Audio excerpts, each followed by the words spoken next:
لیکن بانی P T آئی کر کیوں رہے ہیں ایسا؟ انہیں پتہ ہے کہ وہاں سے کوئی جواب نہیں آیا اور پھر بھی انہوں نے 2 خاتون کو لکھ دیے. تو کیا لگ رہا ہے پہلے مذاکرات پھر احتجاج اور پھر یہ والا راستہ جو خطوط والا انہوں نے اپنایا ہے, کیا اسٹریٹجی ہے بانی پی ٹی آئی کی اس کے پیچھے؟ ان کا خیال یہ ہے کہ ان کے جو اندرونی ملک آپشنز تھے وہ ایگزاسٹ ہوتے جا رہے ہیں. اچھا.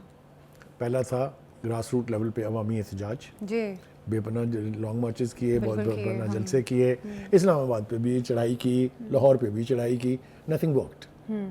اس کے بعد یہ تھا کہ پارلیمنٹ کے اندر رہ کے ڈیکس بجائے جائیں. آپ کو پتہ ہے وہ بھی ایک لمبا چوڑا ہے کہ پورے کا پورا اجلاس جو ہے اس دوران وہ ایجنڈے کی کاپیاں پھاڑی گئیں, ڈیسک بجائے گئے وغیرہ وغیرہ.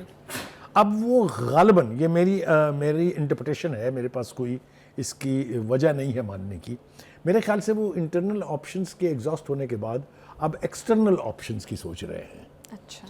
اس کے حوالے سے بھی میرے پاس جو جواز موجود ہے وہ یہ ہے کہ ایک دفعہ پی ٹی آئی کی لیڈرشپ کی طرف سے یہ اندیا دیا گیا تھا کہ ہم اپنا معاملہ لے کے عالمی عدالت انصاف جائیں گے. یاد ہے؟ نہیں, صرف یہ نہیں ہے, اس کے علاوہ کیا آئی ایم ایف کے اور ورلڈ بینک کے دفاتر کے سامنے احتجاج نہیں ہوئے؟ کیا خطوط نہیں لکھے گئے کہ پاکستان کو قرضہ نہ دیں, پاکستان آئی ایم ایف جو ہے وہ پاکستان کا جو پیکج ہے وہ منظور نہ کرے گی؟ سب آپ کے سامنے. ایک تیسرا حربہ بھی استعمال ہوا اور وہ یہ تھا کہ امریکی کانگریس سے خطوط آ رہے ہیں, بالکل امریکی سینٹ سے. انٹرنیشنلی تو انڈیکیٹرز مل رہے ہیں پی ٹی آئی کو. میں تو آپ کو بتا رہا ہوں نا. اس کے بعد برطانیہ کی پارلیمنٹ سے ایک ریزولوشن پاس ہو رہی ہے, پھر اس پر انحصار کیا تھا ٹرمپ کا الیکشن. وہ ایک تاثر قائم کیا گیا کہ جو ہی وہ جیت کے صدر کا حلف اٹھائیں گے, the next most important assignment he will have is to release the بانی P T I from Adiala jail.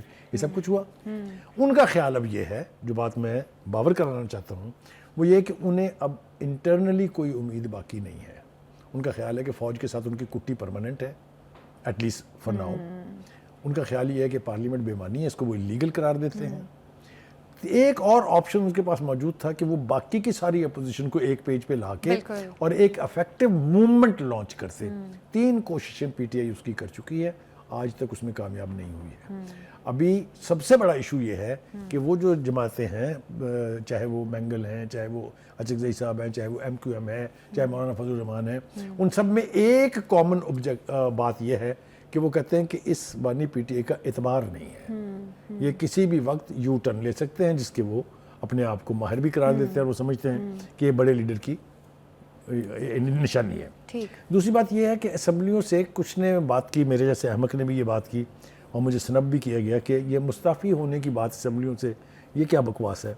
تو اس بکواس کا تجربہ بھی پی ٹی آئی کر چکی ہے. اگر آپ کو یاد ہو, خیبر پختونخوا کی اسمبلی, نیشنل اسمبلی اور پنجاب اسمبلی سے مستعفی ہو کے دیکھ لیا کیا تباہی کرائی پی ٹی آئی نے اپنی. اچھے خاصے حکومت میں بیٹھے ہوئے تھے, پتہ نہیں کیا سوجی خان صاحب کو, تو اس کا نتیجہ بھی آپ کے سامنے ہے کہ اقتدار سے محروم ہونا پڑا انہیں, اور اب تک وہی بینڈ جو ہے وہ بجائی جا رہی ہے. یہ تو ہو گیا ایک طرف. خیر بخاری صاحب, اب آپ کی بات بالکل درست ہے. بانی پی ٹی آئی کی یقینی طور پہ کوئی نہ کوئی وزڈم بھی ہوگی. جب آپ قلم اٹھاتے ہیں نا, کوئی اپنی قلم سے جنگ شروع کرتے ہیں, تو میرا خیال ہے اس کے پیچھے ایک دانشور کی کوئی نہ کوئی وزڈم ہوتی ہے. لیکن بخاری صاحب اب اس میں لفظ دانشور جو ہے وہ کوٹس میں ہے. بالکل ٹھیک ہے بخاری صاحب, لیکن پی ٹی آئی کو جتنے چیلنجز کا سامنا کرنا پڑ رہا ہے, یہ ثوابی والا جو جلسہ تھا, سب کی نظریں تھی کہ بہت کامیاب ہوگا اور بہت امیدیں بھی پی ٹی آئی نے باندھی ہوئی تھی, لیکن یہ ان کا احتجاج بھی ناکام ہوا. اس کے پیچھے کیا وجوہات ہیں, کیا وجہ ہے؟ دو بنیادی باتیں جو ہیں. ایک تو یہ کہ پی ٹی آئی کی قیادت میں اختلافات ہیں اور ڈویژن ہے. جنید اکبر صاحب نئے فیکٹر آئے ہیں جن کو بانی پی ٹی آئی کی خواہش, ان کی مرضی کے مطابق بلڈ اپ کیا گیا ہے, اور انہوں نے کہا میں ثابت کروں گا کہ پی ٹی آئی کی کتنی سپورٹ ہے. اور سائیڈ لائن کیا گیا علی امین گنڈا پور کو, جس نے بہت کامیاب احتجاجی جلوس اور جلسے کیے. یہ بات فیکٹ ہے. لہذا آپ نے دیکھا کہ سوابی کے جلسے میں وہ شیر افضل مروت صاحب جو ہیں, وہ انہوں نے علی امین گنڈا پور کا ہاتھ پکڑ کے جو مظاہرہ کیا ہے, تو بچے کو پتہ چل گیا کہ پارٹی میں آل از ناٹ ویل. بالکل ٹھیک ہو گیا. ایک تو بات یہ ہے. دوسری بات اہم وہ یہ ہے کہ آپ نے 9 مئی کے جو ورکرز تھے اور 24 اور 26 نومبر کے جو ورکرز تھے ان کو جس طرح جیلوں میں سڑنے دیا, جس طرح آپ نے اس کو ڈسون کیا. سوری میں آپ کو انٹرپٹ کر رہی ہوں, ایون سلمان اکرم راجہ بھی جب تقریر کر رہے تھے تو جو شیر کوئی بدتمیزی برداشت نہیں ہوگی نظر آ رہے تھے, اور وہ بڑے, تو ایسا لگ رہا ہے کہ جس طرح سے علی امین گنڈا پور نے ان کو شامل کیا ایون پی ٹی آئی میں, جب وہ ہے ہی نہیں, حصہ ہی نہیں ہے پی ٹی آئی کا, تو اس کا مطلب یہ ہے کہ اب بانی پی ٹی آئی کو وہ امبیرس کر رہے ہیں اس قسم کا. دیکھیے یہ تو پارٹی کے اندر کے لوگوں کی کرتوت ہے, اس کا تو احتساب یا اس کا جو نوٹس ہے وہ تو بانی پی ٹی آئی کو لینا چاہیے نا, میں آپ تو کچھ نہیں کر سکتے.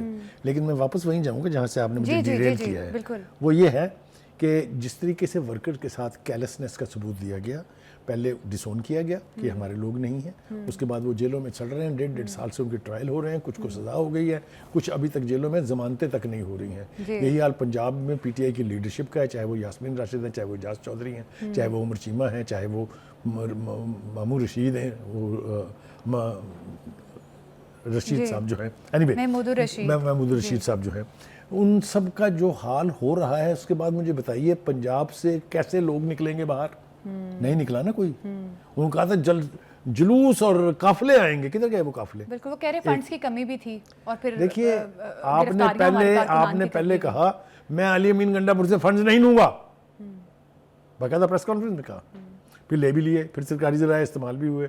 تو یہ پارٹی کے اندر کی توڑ پھوڑ جو ہے یہ دشمنوں سے زیادہ نقصان پہنچائے گی پی ٹی آئی کو, اس کا ادراک بانی پی ٹی آئی کو ہونا چاہیے. بخاری صاحب ایک چیز, جس طرح سے پارٹی کے اندر توڑ پھوڑ کی ہم بات کر رہے ہیں, اور یہ ثوابی والا جلسہ سب سے بڑا ثبوت ہے کہ بانی پی ٹی آئی کسی کو پارٹی سے نکالتے ہیں, آپ اس کو ساتھ لا کے کھڑا کر دیتے ہیں. تو بخاری صاحب جس قسم کا ڈیوائڈ آ رہا ہے, اس کا مطلب تو یہ ہے کہ پھر بانی پی ٹی آئی جو خط لکھ رہے ہیں انڈیویجولی خود سے, تو اس کا مطلب ہے کہ وہ پارٹی پہ اب وہ یقین ہی نہیں کرتے, اعتماد ہی نہیں کرتے. یہ بھی ایک وجہ ہو سکتی ہے حکمت عملی کی بانی پی ٹی آئی کی. میں اس کو سبسکرائب نہیں کروں گا, اس لیے کہ جو مرضی آپ کہہ لیں, بانی پی ٹی آئی کی سپورٹ موجود ہے, بانی پی ٹی آئی کا ووٹر انٹیکٹ ہے. یہ دو باتیں آپ ڈینائی نہیں کر سکتے, جتنی مرضی آپ توجیحات لے آئیں, یہ فیکٹ ہے. اگر آج الیکشن ہوگا تو سب کو پتا ہے اس کا نتیجہ کیا نکلے گا. کیا نکلے گا؟ پی ٹی آئی جیتے گی, اس میں کوئی دو رائے تو ہونی نہیں چاہیے. یہی خطرہ ہے جس کی وجہ سے الیکشن کی طرف جانے کے لیے کوئی تیار نہیں ہے.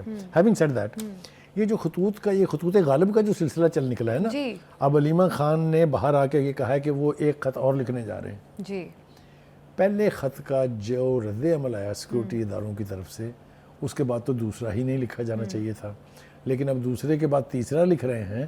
تو اس کی بنیادی وجہ وہی ہے جس کی طرف میں نے اشارہ کیا, کہ وہ اب یہ پوسچر لینا چاہتے ہیں کہ میں نے اندرون ملک ہر کوشش کر کے دیکھ لی, پارلیمنٹ کے ذریعے, عدالتوں کے ذریعے, آرمی کے ذریعے, میری کوئی سنوائی نہیں ہوئی, لہذا اب میں جو ہے وہ اپنا کیس لے کے باہر جاؤں گا. دیٹ کوڈ بی ڈینجرس, اس لیے کہ ان کی بات سنی جائے گی. ان کی بات کیوں سنی جائے گی؟ اس لیے کہ جو انٹرنیشنل اشرافیہ جسے میں قرار دیتا ہوں, جو سپر پاور کلب ہے, ان کے کچھ آبجیکٹیوز ہیں پاکستان سے, کچھ باتیں وہ منوانا چاہتے ہیں, چاہے وہ ہمارا نیوکلیر پروگرام ہے, چاہے وہ ہمارا میزائل پروگرام ہے, چاہے وہ ہماری افغان پالیسی ہے, چاہے وہ ہماری ایران سے دوستی ہے. بہت ساری چیزیں ایسی ہیں, اور خاص طور سے اب یہ جو کچھ غزہ میں ہو رہا ہے مشرق وسطیٰ میں, اس کے حوالے سے انہیں ہمیں پریشرائز کرنا. تو ان کو تو یہ حلوہ مل جائے گا اگر بانی پی ٹی آئی یہ معاملہ لے کے ان کے پاس جائیں گے, جیسا کہ ہم نے تفصیل کے ساتھ بیان بھی کیا کہ پہلے بھی آلریڈی انٹرنیشنل اشرافیہ کی طرف سے ان کی حمایت میں باتیں ہو چکی ہیں. تو ایز آف ٹوڈے یہ ہے صورتحال کہ پی T I is running out of options, لہٰذا اب وہ کچھ کرے گی جو پاکستان کی پالیٹکس میں نہیں ہونا چاہیے. We should not invite the foreign intervention into our domestic politics. Is that going to happen? That will be very unfortunate. Last but not the least, باہر سے کوئی آ بھی جاتی ہے, کوئی پریشر آتا ہے باہر سے, تو آپ کو لگتا ہے کہ پاکستانی گورنمنٹ جو ہے سٹینڈ لے گی اور قائم رہے گی اپنے فیصلے؟ اگر سٹینڈ نہیں لے گی تو اس کی داستان تک بھی نہ ہوگی داستانوں میں. It will just fizzle out. Last but not the least, اپنے اس گفتگو میں جو انہوں نے جرنلسٹوں کے ساتھ کی, خان صاحب نے کہا کہ میں چیف جسٹس کی طرف دیکھ رہا ہوں. ٹھیک, تو ان کے لیے یہ گوش گزار کرانا بہت ضروری ہے کہ چیف جسٹس صاحب جو ہیں وہ جس مائنڈ سیٹ میں اب ہیں, وہ جو ہے آئین کی طرف دیکھ رہے ہیں, اڈیارہ جیل کی طرف نہیں دیکھ رہے ہیں. بالکل بخاری صاحب, اب وقت ہمارے پاس شارٹ ہے. دیکھنا یہ ہے کہ اب بانی پی ٹی آئی کی جانب سے یہ کہا جا رہا ہے کہ کوئی اور آپشن نہیں بچا, اس وجہ سے خطوط جو ہیں وہ لکھ رہے ہیں. اب اس کے بعد ان کو کیسا رد عمل دیا جاتا ہے وہ دیکھنا بھی باقی. اب ایک شارٹ بریک لیتے ہیں, ہمارے ساتھ